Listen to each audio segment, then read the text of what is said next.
Dabala misirroo dhufnee aaruzaa diiniin jaarameen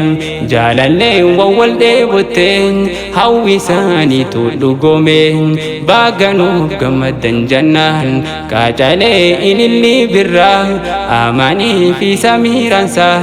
jaalalaan wajjin nuuf tura amaniif samiiraan isaa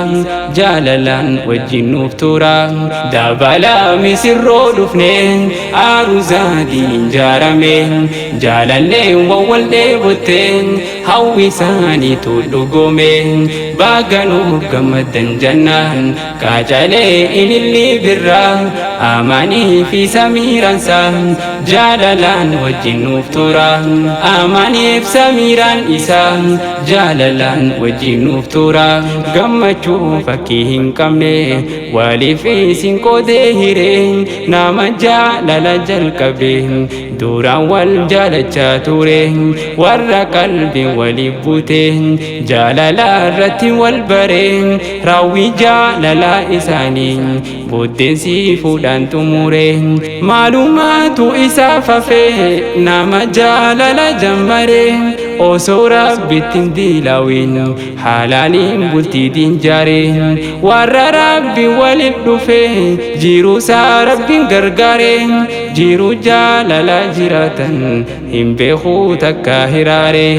jiru jaalala jiraatan hin beekuu takka hiraare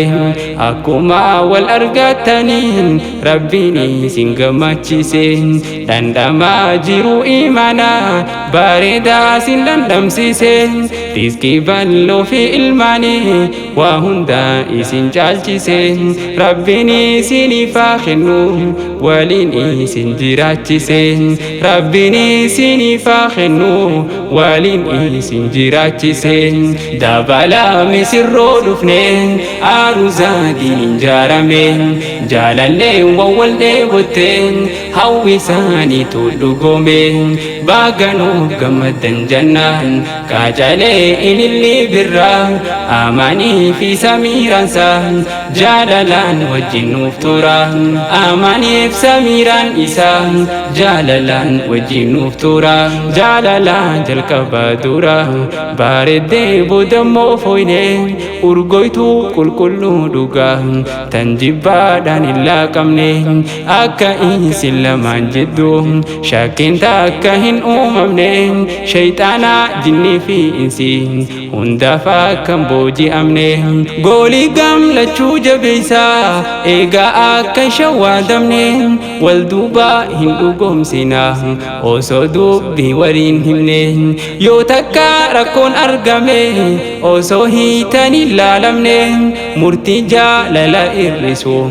akka hojiitiin hiikamne murtiin jaalala irrisu akka hojiitiin hiikamne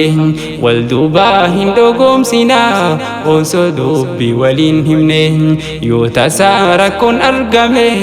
osoo hiitan hin laalamne murtii jaalala irrisu akka hojiitiin hiikamne murtiin jaalala irrisu akka hojiitiin hiikamne. Dabala misirroo dhufnee aaruzaa diiniin jaarameen